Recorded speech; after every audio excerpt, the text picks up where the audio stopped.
Good evening and welcome to tonight's P&Z meeting, Wednesday, August 13th, 2025. We will go to our first item on the agenda, which is approval of the minutes from July the 9th, 2025. You guys see any additions, subtractions, deletions, corrections, Look good to me. deletions? Huh? Look good to me. Is that a motion? To approve. Motion to approve from Victoria. Second. Second, perfect. Okay, on to our next, we got a roll call. Sue? Aye. Joel? Aye. If I seconded it, I should. Abstain. I'll say aye. Aye. Aye. Aye. Okay, motion approved. On to the second, public comment, where this is where the public may speak to the commission regarding matters not on the agenda nor pending before planning and zoning. Does anyone have any general comments? No? Okay, we'll move on Generals that. in the audience. Well, we welcome them, those who do or don't. Third item up is public hearing for a proposal of a preliminary subdivision plat of a 4.59 acre area within the Southgate Third Edition. Mike? Thank you, Mr. Chair, Commissioners. So before you tonight, we have a public hearing. This is a 4.59 acre area within Southgate Third Edition plat, located east of the current terminuses of Granville and Castleford Streets. So Mike Salisbury is the applicant. He's requesting the preliminary plat of the 4.59 acre area to create 12 lots ranging from 7,207 square feet to 59,241 square feet in size. This is referred to as Park Valley subdivision. It was originally platted as Phase 3 of the Southgate Third Edition. Applicants requesting to replat the property. So this is the property highlighted in red at the center of your screen. You can see Granville and Castleford Streets. So Granville here, Castleford. Used to be a right-of-way that was vacated that loops around, and this was Kismet Court here. But you can see the existing lot configuration that was approved within Southgate Third Edition. It's Milton Arthur Park here to the north, primarily agricultural property, U of I property here to the east. And then this is within Southgate Third Edition as well, primarily single-family dwellings with a couple duplexes in there. So a little bit of background. October 18th of 2021, the proposed preliminary plat and rezone of the property were approved by City Council. Preliminary plat had one condition, and that was a right-of-way vacation request shall be approved by the council prior to the final plat. And then the rezone to the R3 zone was approved with one condition, and that the R3 area be limited to no more than detached single-family dwellings, even though it's the R3 zone. Then November 1st of 2021, a right-of-way vacation request for Granville Street and Kismet Court public right-of-way was subsequently approved by the council. But the final plat documents were not submitted within 18 months, which is a requirement of our city code. So the preliminary plat approval has since expired. Thus, the applicant's now submitting the preliminary plat again for review by the commission as well as the council. So just a closer view of the property. And there is Sutton Street. I will note that is intended to be connected with Robinson Park Road there to the north. Contour map of the property. You can see fairly substantial contours as you head to the southeast. Those all represent 1 foot contours. Looking at the comp plan designation, it's auto urban residential. Milton Arthur Park is parks and open space. All the surrounding property is also auto urban residential as well. There is a suburban commercial, currently a daycare facility there on Robinson Park Road there to the north. Auto urban residential designated areas contain predominantly single-family detached homes on lots ranging from 7,000 to 11,000 square feet in size and are more isolated from surrounding uses, which may require residents to rely more on automobile transportation. Designation includes those areas generally anticipated to be developed for low to moderate density residential uses, densities between 3 to 6 units per acre. Could include a mixture of detached single-family twin home or townhouse residential dwellings. Then it points to the R1, R2, or R3 zones as the most appropriate zoning designations for that designation. Brings us to the zoning configuration of the area. Could mention previously, it was rezoned in 2021 to the R3 zone, but it's limited to single-family dwellings, detached. So other property within Southgate as well is R3, transitions to R1 here. Park is R1, and then property along Robinson Park Road is R1 as well. And then to the east in the county is agricultural forestry. So the R3 zone provides for an increase of the densities allowed in the R2 zone by allowing different types of housing construction, appropriate where activity levels are moderate. Terrain permits construction of somewhat larger structures, and where public systems and neighborhood facilities can accommodate a greater intensity of land use guided by the comp plan. And then uses, really a wide variety of uses, single family, two family, twin homes, townhouses, some urban agriculture, group childcare facilities. But the zone is limited, like I mentioned before, to just single-family detached dwellings. So it brings us to the Park Valley preliminary plat. There's 12 lots being proposed, a little over 7,200 square feet to 59,241 square feet. Minimum lot size for the R3 zone is 6,000 square feet. The minimum lot width is 60, so all these lots meet that requirement. And then the extension of Granville and Castleford Streets. And the proposed pedestrian sidewalk to Milton Arthur Park is included in there as well.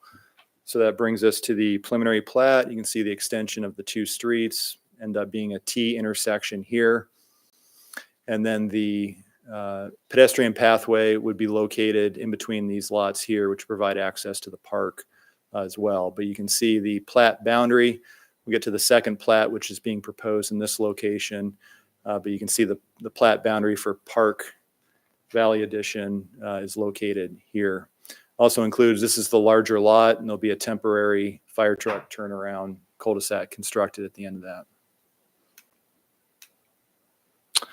So Granville Street's a local neighborhood street, 28-foot wide paved roadway with curb gutter sidewalks on both sides of the street, on-street parking on one side.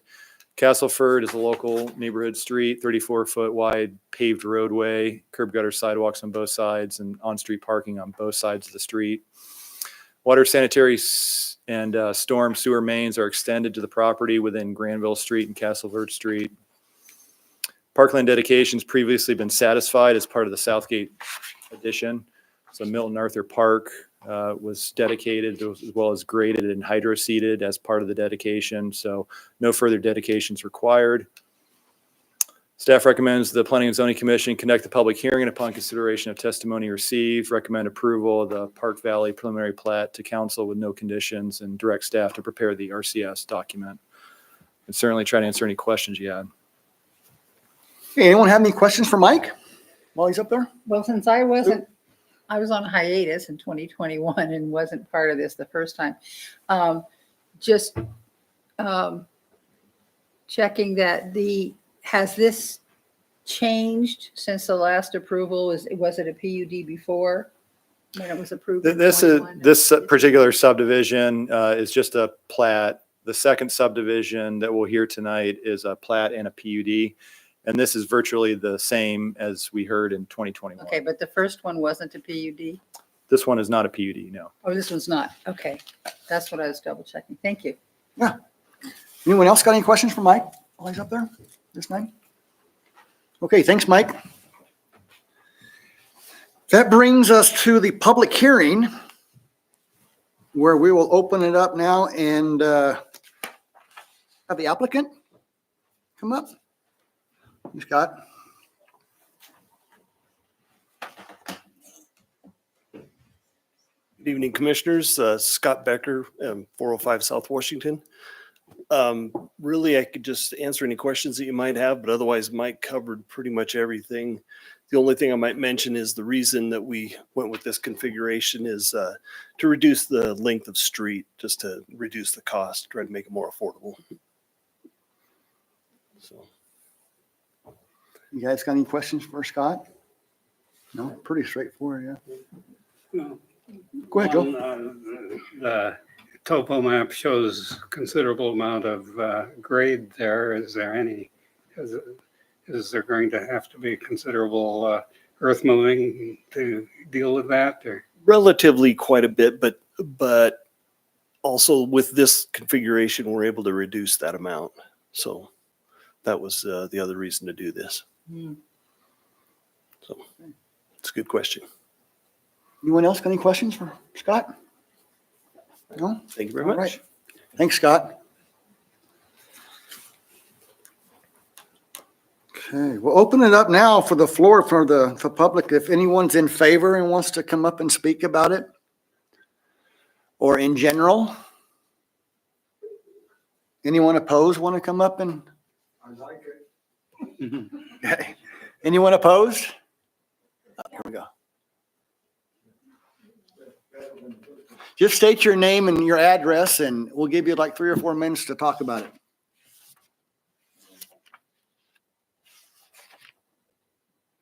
I know it's here. My name is Martha Staley, and I live at 2830 Granville. Okay. Give me a second.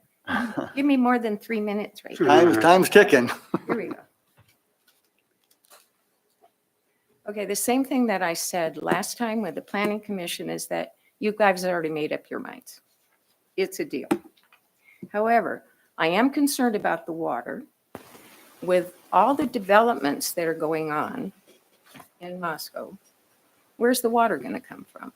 Are our rates going to go up with all the development when we're on water restriction? And who's going to be responsible to repairing the streets after the trucks are going up and down when it's finished? And the price range on the houses. Do we know that? I guess not. And figuring out what the price ranges are, what's the tax implication to the rest of us that are on Granville and Castleford? If these are going to be, because last time they told us there was going to be at the top of the ridge north, there was going to be $1 million home up there on the property. I know there was one more. Oh, yeah. Is the, on the park, are the restrooms and the parking area going to be completed before? Or are we just going to be stuck with the outhouse and parking in front of our neighbors? And I guess that's it. In fact, I want to make it clear that this really stinks, but I know it's progress. And please be pleased I didn't use my sailor words. Thank you. Hopefully Scott can answer some of those questions when he'll come back up there and we'll see, because I don't have the answers. I can guesstimate, but I would probably better not. On for your questions here on the restrooms and yeah, I don't know, but maybe Scott will know if we can get him back up here in the street, who repairs the streets. He can probably answer that as well. Has there anyone else got anything for opposed on? Yeah, come on.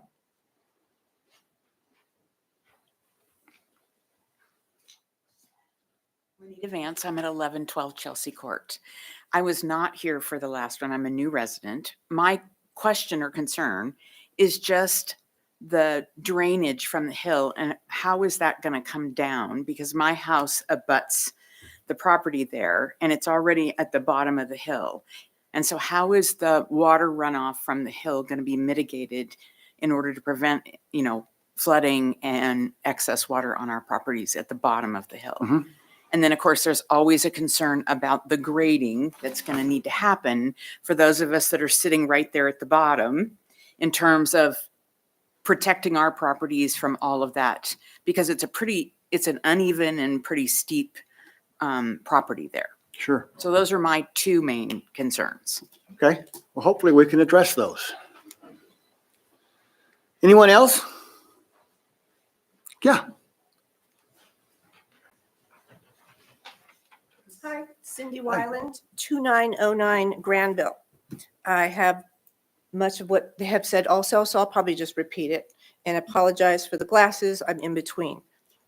So what type of residential use? We've already established it's just single family detached garage, right? There's no duplexes, townhomes. Are those going in? Is there affordable housing?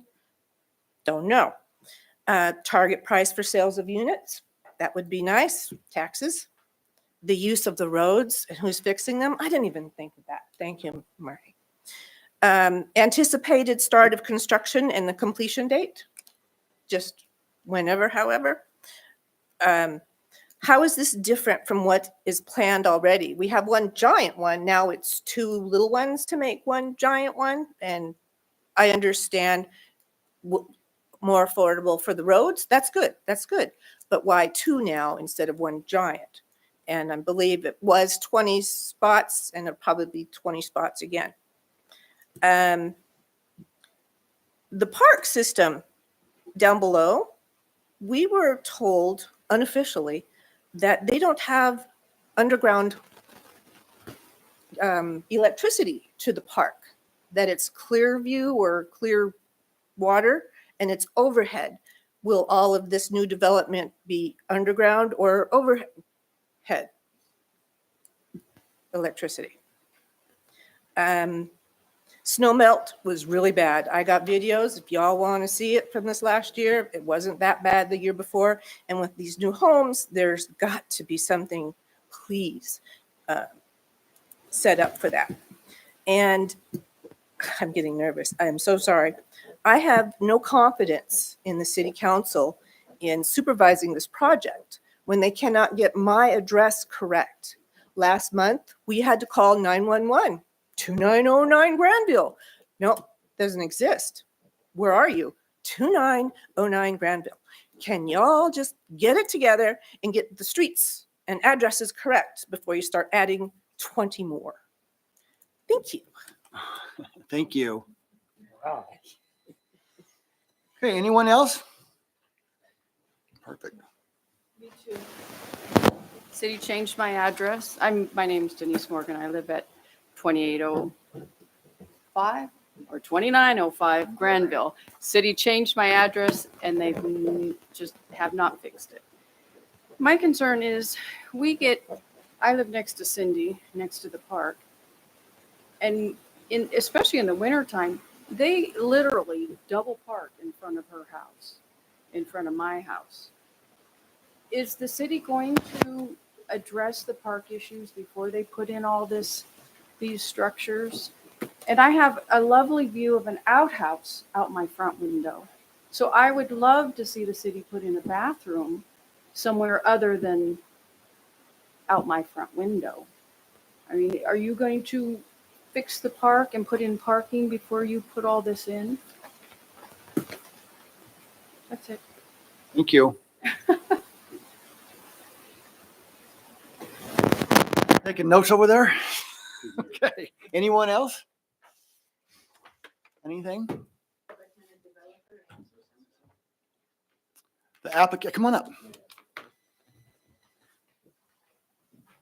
Sorry, not to take I'm JP Routon. I just moved in at 1115 Chelsea Court. I know I've got to meet some of you, my wife and my son also. Hi, it's good to meet you if I haven't.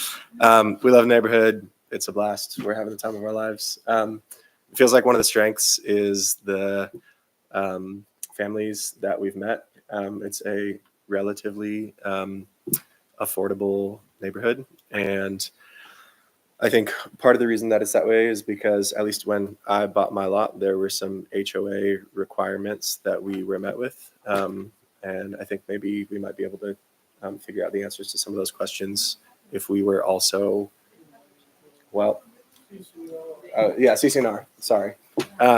Maybe if we were able to see some information CCNR related about these lots, then we might have some of our questions answered about what kinds of homes, what kinds of new neighbors would we be getting into the neighborhood. And then, maybe just one more question is, it says like with both of these proposals, it says that we have lots ranging from low end to high end. I think it would be great to see what the breakdown of those lots are. Is it a bunch of 7,200 square foot lots and then one 59,000 square foot lot that's going to be a big house and a bunch of small houses, or how does that shake down, and what kind of homes and new neighbors can we be expecting accordingly? So thanks. Thank you.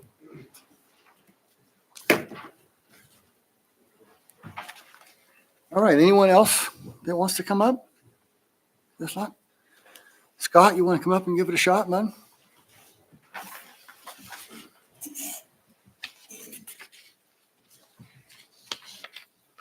Once again, it's Scott Becker, 405 South Washington. So just to kind of run down the list, the streets are currently public streets, but there are protections built into the construction of the subdivision to protect the streets during construction. So they'll bring equipment in, most equipment will stay on site. And then, so you know, to get a lot going back and forth until the site's graded and ready for street construction. And then you'll see a little bit more in and out. The street sections are built for heavy traffic like this. So your garbage truck is probably the hardest one on a street right now. So the streets are constructed to handle this kind of traffic.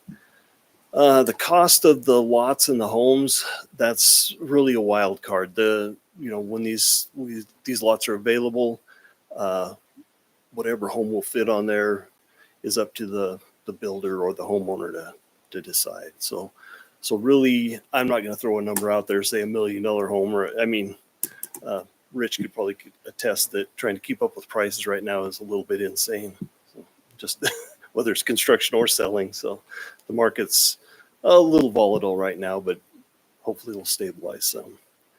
The drainage, that's a great question. Right now, it's a farm field that slopes all to that downside. Once this is constructed, the street water is going to stay in the street. So it'll all go into catch basins and take into the detention pond. The homes, when they're constructed, all of the homes will have rain gutters on, mandatory. And although that water will be captured and contained also. And then on those back lots, the ones of concern, there's also a secondary storage or a drainage to catch any runoff that might happen there. So we were concerned about the runoff as well. So those are great questions that need to be taken into consideration. Any of the downhill, downside parts of the land will have silt fence during construction to capture any of the runoff or any of the silt that might tumble down during construction. And as far as timing of construction, certainly not this season. It'll just depend on pricing for whether it happens next season or not. By the time we get through the platting phase, we'll be into fall, and so that kind of takes care of that for this season. So to give you an exact date and time, we don't know for sure yet. It'll be dependent on the price of pipe and price of asphalt and those things. Time. Let's see. The park bathroom. Parks is working on that. It's under their budget. We dedicate park land, but we don't build the park equipment. So we'll probably have that, we'll have that outhouse there for a little while longer. But I know they're working towards getting that restroom constructed. And for parking along the park, when that street connection is made to Robinson Park, that will lengthen the amount of parking along the park. So I think that'll alleviate some of the parking issues. I don't believe there is a parking lot involved in this. No.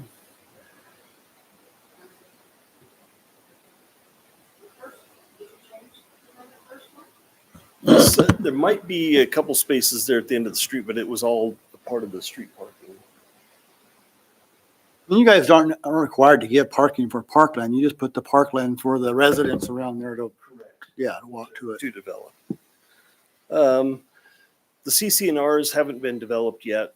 There will be CC&Rs because everybody that has a subdivision wants to have some control of that until the lots are sold. But those, I don't believe, are in place. If I'm talking out of line, Mike Salisbury's here tonight. He could correct me, but I believe I'm correct on that. And then the lot sizes are all pretty average. The one large lot is the one at the end. So that could be one single family, or it could be divided into a couple homes in the future, as a lot division. But right now it's just one large lot to kind of preserve the optimization of that lot. So to see what would best fit there. So I think that, the utilities. They will be underground utilities, so everything's going to be underground, just like the subdivision. And it's that weird transition. Clearwater Power has power that goes overhead right there, but Avista comes right up to it. So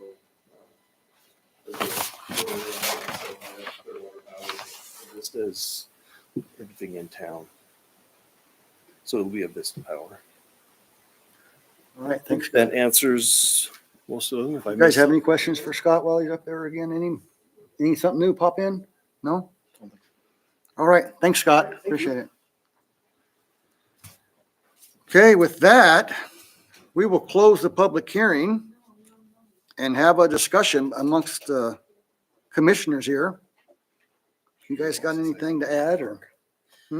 Well, I'm glad Sandra's here as a member of the city council because a lot of these questions would be great to ask the council because it's their purview to deal with the park.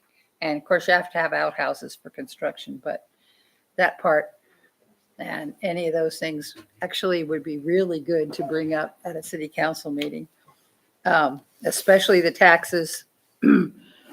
I was on council a long time ago, but as I recall, when you add more buildings, then you spread the budget farther. So sometimes that works to lower things because a city can only raise its budget so much. And that's her job. So I won't talk about that. I had a lot of concerns about the soils, and actually, if anybody wants it, I'd be glad to, after this evening, give my packet to you because there's a giant section discussing all the different kinds of soils and how they act. And I think a lot of thought was given into this, given the fact that the topo is so close together and it's so steep. And I know there are some houses on Castleford, I think, when they went in, there was like some retaining wall things going on because of the steepness of the hillside. So I really think this has been a very thorough design and a lot of thought's gone into it. So. Yeah, I agree. Anyone else have anything to add or discuss? Or we can entertain a motion if no one else has got anything else or any questions for anyone. I was just going to ask Mike if there was anything brought up that you wanted to comment on that. I don't know if there is or not. I'm asking if there is. No, not necessarily, but I could certainly answer any questions if any of the commissioners have any questions pertaining those. I mean, typically the parkland dedication, the land gets dedicated unless there's some other arrangement. In this case, there was grading and hydro seeding that was part of that dedication, but it's the city's responsibility to develop the park. And so there was a master plan that happens for each of our parks, and there's typically phasing involved with that. And so there's a parking lot involved in the master plan, and there's a number of other different amenities as part of this park, but that only becomes developed when funding becomes available. So we rely largely on grant funding and some Hamilton funds for the parkland development. And so I'm not sure what the next stage of, typically it's getting a permanent restroom facility at each of the parks. And so I'd assume that that's the next phase of this park, but I'd have to check with our parks and facilities manager as the exact timeline as to when they anticipate that to go in. We barely just got one in Indian Hills Park, which is a little bit older of a subdivision than this one. So the developer is not responsible for developing the park. They just have to dedicate the land. And the city will have to prioritize how it can handle all the different parks. I do think the last time I remember David Schott saying something in council is that they are trying to put a priority on getting restrooms into the parks. But that's not going to happen until they have the money to develop the park. And you don't stop a development because the city isn't doing the park right away. So hopefully that clarifies that a little bit. Anyone else have anything? Go ahead, Joe. We did have one comment in opposition to the proposal talking about the water situation in Moscow. And as we've observed before on commission meetings here, this commission does not really have any procedure by which it could deny or approve development based on concerns about the declining aquifer. I share those concerns, but this commission does not. If people have such concerns, they should be addressed to the city council, not to this commission. Yeah, the water's kind of out of our realm. We can't make decisions based on that, so. So, Rob, you said that so well before. You remember? You said we have street standards, we have a bunch of standards that we can address, but there are no standards addressing the aquifer. No ordinances. There's no ordinances, there's no rules that we have that we can apply or use or even look at. So it's not in our power to do anything about water. It's not going to be gone tomorrow. And they are working on long-range plans that are pretty far along in terms of studies. And the projection is that, which is a guess, but the projection is we have 45, 50 years or something before we're really in a super crunch for water, and that we should have something, an alternative water source developed by then to help address that. 50 years. Years, I'm talking years. 50 years. 45, 50 years is what. And maybe by that time, we'll stop flushing our toilets with drinking water. And we are using less water with more people. Is that correct, right? We are using less water with more people. So we're conserving, we're doing everything we can. We share the concern about the water. We all do, but what's that? We can't, you have to come up here if you want to say something to us and get it on the record. It works in that they've made concerted efforts and the city and done some incentives and education and just having people try to use less water and using building the new constructions all use low flow toilets, and there's standards that are in the building standards that help that too. It's largely volunteer, but people have been responsive, at least to a degree. Yes. Okay, anyone else have any more discussion? Okay, well.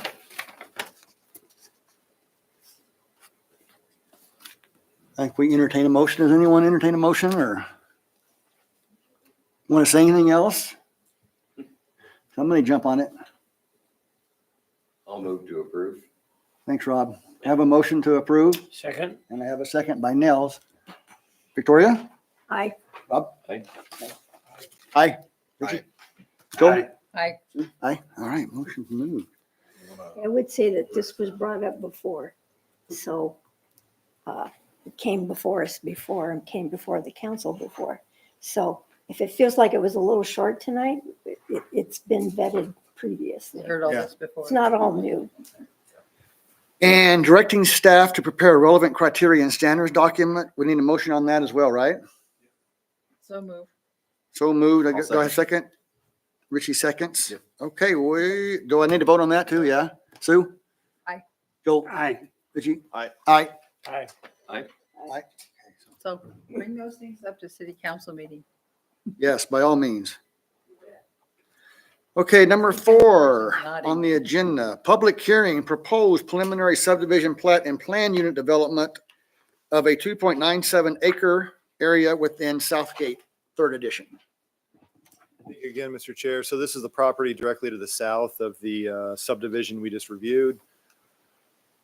The applicant again is Mike Salisbury. He's requesting the preliminary subdivision plat and plan unit development PUD of the 2.97 acre area to create 8 lots ranging from 9,189 to 19,589 square feet in size. This one's referred to as Sierra Vista subdivision.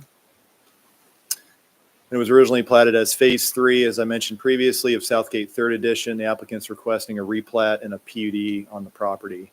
So this is the same background I had just given as far as the Park Valley addition that was approved in 2021, as well as the rezone. So this is the area of Sierra Vista.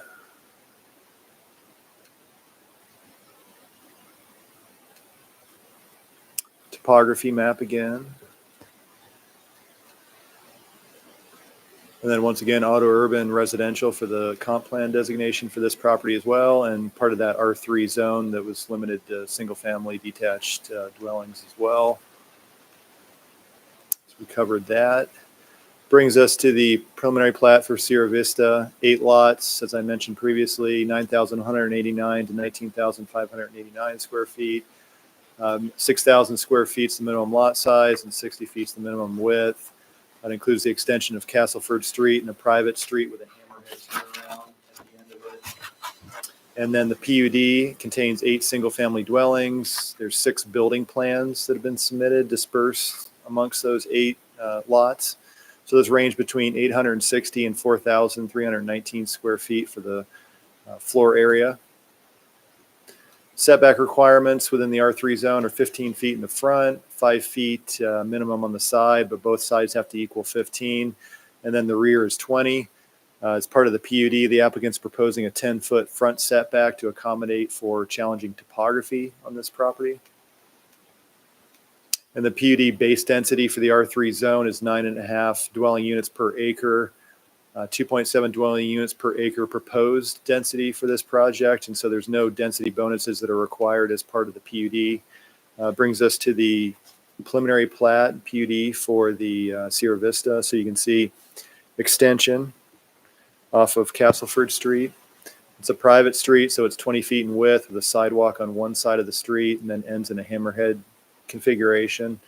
And you can see the lots which surround the private street.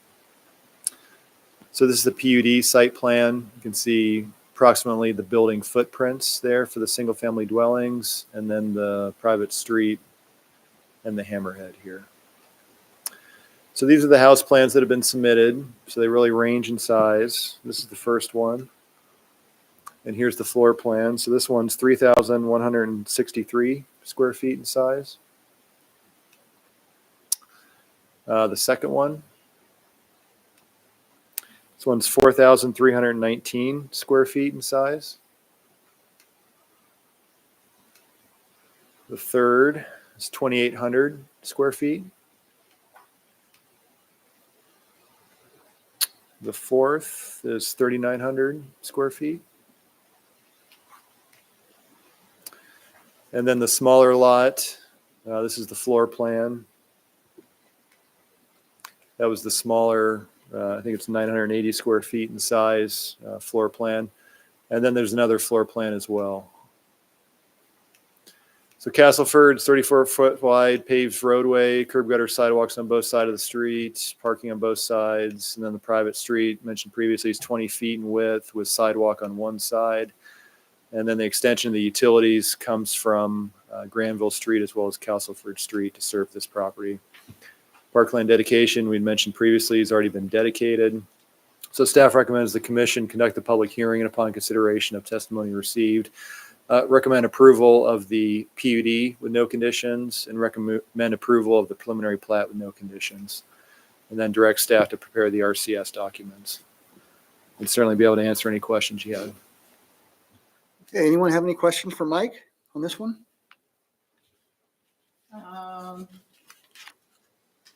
Sue? Which of those proposed houses would fit? I don't see, they all look flat, you know, in the way they're designed.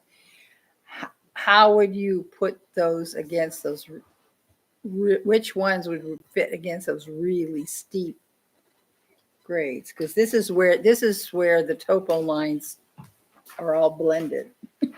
Yeah, I mean, obviously the ones, you know, with the uphill side, there'd be a daylight garage coming off the street. And then these would be daylit off the back, similar to, you know, any other subdivision, Rolling Hills additions or Southgate. But yeah, there's a variation. So like this one would be on the uphill side. It seems to, that speaks to your issue, doesn't it? Yeah, that one, yeah. Okay. And then the others, Yeah. You'll see a multi-story off the rear. So, for instance, this one, you can see it's daylit out the back, 3 stories in the rear, and the front is 2. So that's typically how you accommodate that with the topography. There's 5 feet on either side as the setback.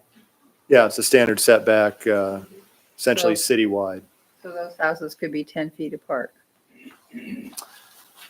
They could, yeah, but any lot in town essentially could be 10 feet apart.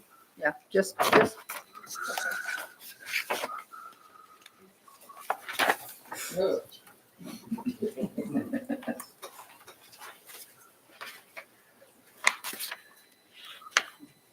And then the smaller one, the long skinny one, obviously, is this property here.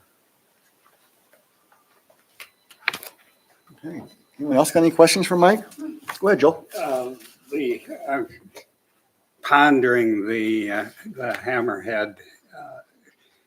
It appears to be providing access to lots. I'm wondering whether there is a parking issue. If residents are street parking, the hammerhead no longer works for a fire truck. Does that mean that there will be no parking adjacent to such houses, or? Correct. No parking. No parking in the hammerhead? Correct. Okay. I have one more question. Sure. Where the hammerhead ends and you go up on the screen, that lot on the right is this a flagpole lot? Where's the access? Not that one, the one above it. This one? Yeah, where's the access? Is it There's a flagpole here. flagpole? Yeah, and it's up a hill? it'd be down. It'll be down.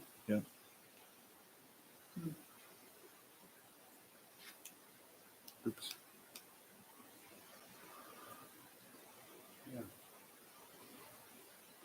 So they would have to have a fire truck turnaround at the end of the flagpole.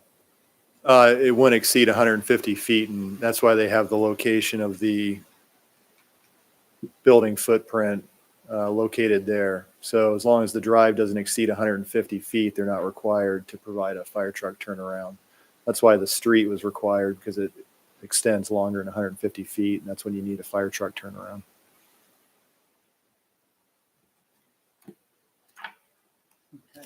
Anyone else? As I recall, the 150 feet is the length of the hoses. So as long as the hoses can reach the house, it's fine.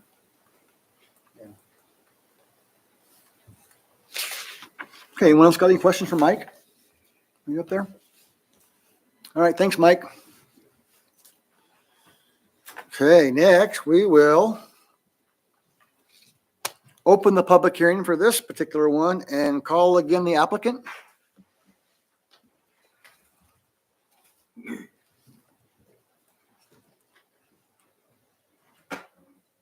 Scott Becker with Hodgin Associates, 405 South Washington. Mike did a great presentation as always. I just want to mention one thing, that the reason for the PUD is to make that a private street. So that's not a public street. That way we can narrow it up. We still meet, there's a standard for it yet, but it's narrower. There's not going to be parking on either side of the street. But as we climb that hill, if you go out there right now, there's a road that goes up there, and it's not uncomfortable to drive on. But to get this street up it and make it fit into all the fire truck standards, we just needed a narrower street, so we didn't have a bunch of retaining walls that used up all the space rather than building space. So that's the biggest catch for making this a PUD. All right, any questions for Scott? Anyone? All right, thanks, Scott. Okay, now we will bring up anyone in favor of this that wants to talk, or in general, or opposed. Anyone opposed want to talk on this one?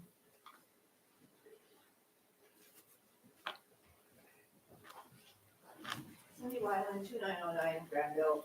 not recognized by EMS. But anyway, do I need to go through the entire thing or can I just add 2 You more got 3 things? minutes to do what you want to do. Oh, well, you already heard me once. I just added up 2 more questions, please. The first plotting, we didn't have house plans or anything, but the second one we do. I don't understand why the first one doesn't have all the houses that we just saw. 860 square feet is tiny. That's a mobile home. And is there a drainage pond or anything to catch all this water? Because on Granville right now, well, there is one drainage pond, but if you're going to put all this cement in, is there catchment areas or something like that? Plus whatever I said earlier. Okay, Thank you. perfect. Anyone else want to come up for opposed?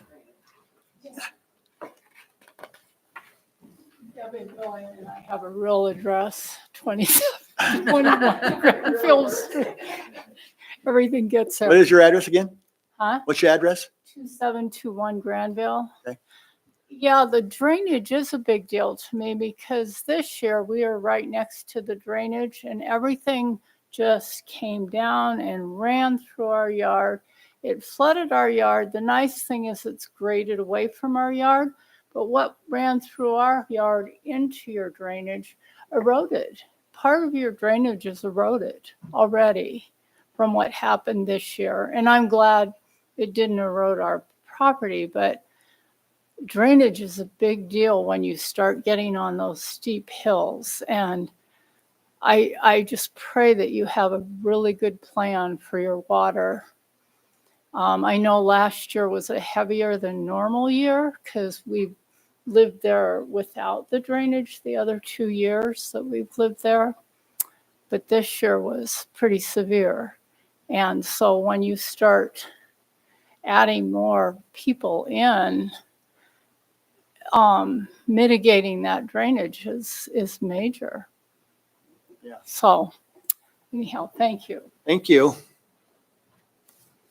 Anyone else opposed, want to speak? Okay, Scott, you want to come up and address those couple of things?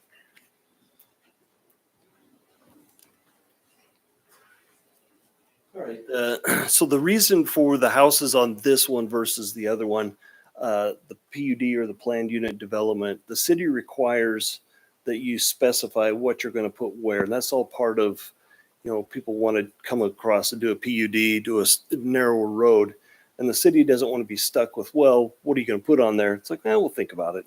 And something that's not appealing. So the city wants to know if you're going to do a planned unit development, it's a planned unit development, not just haphazard. So that's the reason for the houses on this one versus the other one. The other one, there is more freedom to put any house that fits the city standards into it. Stormwater, Sue was referencing that earlier. There's a section of the packet that's like this. We've run the stormwater calcs to utilize the pond that was constructed originally for this whole subdivision. So we made sure that the pond is large enough to handle this stormwater. The difference between stormwater retention and detention, I don't know if you're going to get into the weeds on that, but here in the Palouse, we have this clay that does not allow stormwater to soak into the soil. You'll get a little bit, and that's why it runs off on this, is because there's so much clay on this property. So we detain the water, we slow it down and release it at the same rate that it would if it were a farm field that it was being developed. So the stormwater has been thought of and it will capture it. It'll be piped instead of running across the land. So the drainage you're talking about now, be slowed down instead of Right. when the property built in. Exactly. Yeah. Right now it just kind of sheets off that hillside like a sled. Winter comes shooting out of there. So this will all be captured and taken out. So you won't get, there's always going to be some runoff off of a sloped yard, but nothing like it is now. So That's encouraging. makes sense to you guys too. You guys got any? I didn't mean to just talk to the audience. No, you're fine. You guys got any No, that's questions for fine, Scott? because it's their questions. Okay. You guys got any more questions for Scott or anything? Thank you very much. All right, thanks, Scott. Okay, with that, we will close the public hearing and open it up for discussions. Or discussion. You guys got any discussion I on this? would say, I didn't make a speech on the last one, but Oh, the chair. Oh, here we go. we've watched development on in this Salisbury area for quite a long time, and it's been pretty interesting. Some unique developments along the way. And as I nose around in the community, you know, I'm pretty happy with, I don't know each one of your houses, but they're pretty nice. What I'm trying to say is that the success of the development in this, what I call the Salisbury, and it may be more developers than just one for sure, Southgate, yeah. but it's really, it's been pretty positive. And over the years, of course, we've had a couple of engineers. We don't have many people coming into town to help develop that don't know the area. And so I feel really comfortable with these developments. It's kind of the capstone or finishing of the entire area, really.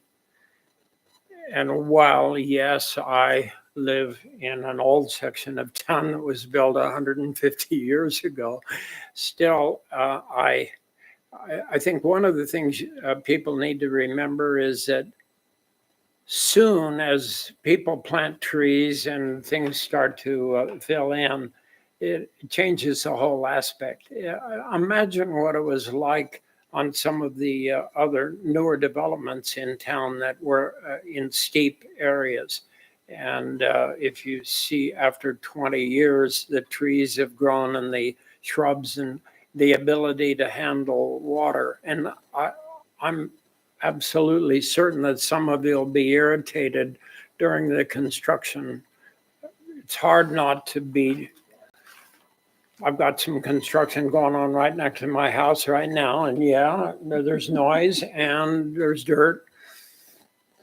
But I just would like to say that in general, I'm really happy with the development that you all live in.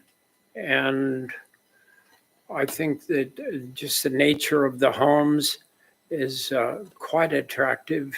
I wish I could say trees could grow quickly, but it'll take several years for that to happen in some cases. But I'm really comfortable with our engineer here, Mr. Becker, has been doing this for a considerable length of time, and his reputation really depends on not messing up, and so I feel pretty good. And all the issues that you bring up are certainly relevant, and I don't want to say anything about water. I think it's already been covered, but we will together, as a Moscow and Pullman together, we're going to face a water issue at some point after I die. I'm gonna check out. Trying to do that, but it hasn't worked. But I feel really positive, and I like the PUD here because it adds a little flavor to the district that you might not otherwise have in terms of a sense of quality. And for those of you who aren't used to a PUD, we have PUDs on a fairly regular basis. Sometimes we get a development and you pick your own house, and sometimes, so if you go out to the Woodbury area of town, there's some PUDs going on out there. And it means a little bit more control. But I feel really comfortable with these. And I've been, like other people on the commission, been here for quite a while. We watched quite a few houses and subdivisions go under the bridge. And so I would try and comfort you on thinking that you'll be pleased with what happens on these. These are really two small developments. Thank you. Thanks, Nils. I just wanted to address the question of affordable housing. When you talk about that 800 and something square foot house, that is affordable housing. Part of the fact that you're putting in new streets and the city's putting in new water and new utilities, there really is no really inexpensive affordable housing. It costs $5,000 just to hook up your water. And that's if you had a tent. So any kind of new development is not going to be really low cost housing. Infill is the only way to do that. That's all. I would also say that when I bought my house in '88, it's 832 square feet. And when I put the Pink Panther insulation in it, which I did, I was going, where's the other 32 square feet? I got some left over. Well, that was the utility basement where the furnace and the water turn off. And I don't go down there but a couple times a year. So basically I have 800 square feet. It's 2 bedrooms. It's small. The bathroom and the kitchen are very small, but I've been in friends who have 800 square feet that were better than mine, laid out better than mine. So it's small, but it's still quite livable. And it's an avenue toward more affordable. More affordable, yeah. More Okay, anyone else? Anything to add? No? Okay, well, here we are again. Move to accept. Were there any issues, water issues that came up in that last letter at all about water supply? No. Okay, I Nothing. would just overlook. Yeah, that was my So question. I would recommend that we approve this, send it to city council. With the conditions? That's Said with the conditions. There's no conditions. Well, I thought there was from engineering, wasn't there? The one that got added That's why we were asking, because it Why we kind of had the second letter that said- on. Oh, okay. We got a late letter with a couple of little notes in it, and I didn't know. Yeah, the engineers wanted the applicant to be aware of the potential water pressure situation, but that'll be, once we model that, that'll be alleviated. They'll either have to connect to the boosted portion of our system, so there may be a improvement that's required in addition to what the typical connection would be. And so we would handle that just between final plat. That'd be a recommendation on final plat for that condition if it turns out to be a need. Thanks for clarifying that. That was my question too. So did I have a motion to recommend approval of the proposed PUD with no conditions? I did. Nels, we'll have a motion from Nels. Do we want to do all of them together? And the preliminary plat? Can we do them all together? Sure. We'll have to do 3. We can do all Yeah, you can 3. do all of them together if you want. The PUD, the preliminary plat, and the RCS. Well, Yeah, we can do all 3 together. it says It's on the next, PUD. it's on the next page. It's a PUD, proposed preliminary plat, and the relevant criteria. And Yeah. All at once? All at once. Yeah. So just 2 things, recommend approval of the PUD and then direct staff to prepare relevant criteria and standards. So moved. So moved. Well, you got a I'll second? second. Richie, They are a little confusing. thanks, buddy. Okay, Sue, Aye. Joel, Aye. Richie, Aye. aye, Nels, Aye. Rob. Aye. Aye. Okay, so moved on that. On to number 5 is the approval of the reason statement and relevant criteria and standards for the proposed preliminary subdivision plat, preliminary plan unit development of 4 parcels located at 2300 Augustine Avenue. Nothing's changed, any change in nothing, just Yeah, these are just the two relevant criteria and standards documents associated with the recommendation for approval at our last meeting. So no issues, corrections, conditions. Ma'am? You want the packet? Mine's all torn apart. You have it. So, what we got here? I There's no changes, no issues, no corrections. So No, what do you guys think about I this? read through it. It looked The fine. reason statement of criteria for the Augustine Avenue. Do I hear a motion? Move to approve Thank you. and to develop. Is there anything else? No, this is the relevant standards. Yeah, move to approve. Move to approve. Do I have a second? I'll second. Yeah, for a motion and a second from Rob. Okay, we'll vote. Victoria? Aye. Rob? Aye. Nels? Aye. Aye. Vicky? I'll abstain. Joe? Aye. Sue? Aye, okay. So moved on that one. On to the reports now, right? Joel? What you got? Well, the Transportation Commission was scheduled to meet on tomorrow at 4, and I see that it is canceled, so it may be a quorum issue. But at Okay. any rate, it is canceled. The last meeting was July 10th. The major item there was that our vice chair had withdrawn from the commission. We had to elect a new vice chair.